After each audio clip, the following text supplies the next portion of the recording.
Et puis, autre chose dans cette édition du journal, du triage des déchets plastiques, la transformation des déchets plastiques et le mélange avec les sables.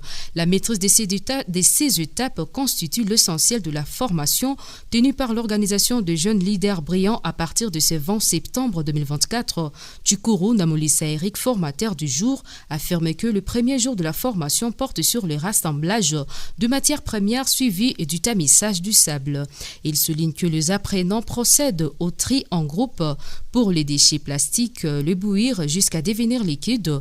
Après, selon lui, le sable est ajouté à cette solution. Tchoukourou Namolissa Eric est dans cet élément choisi par Sardou Michel Bagnosizé. Nous passons par différentes étapes et la première étape est de rassemblement des matières premières qui sont les plastiques. Parce que quand on récolte les plastiques comme ça, il y a plusieurs déchets combinés. Alors il faut faire le triage de ces plastiques, récupérer les plastiques qui seront nécessaires pour la transformation. Et puis ensuite, nous allumons les feux pour permettre à ce que ces plastiques-là soient fondus.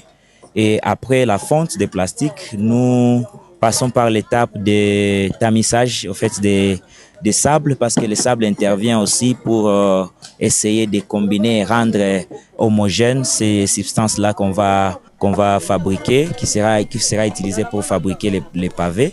En fin de compte, on va mélanger ces mêmes sables avec plastique déjà fondu pour que nous puissions avoir une substance homogène.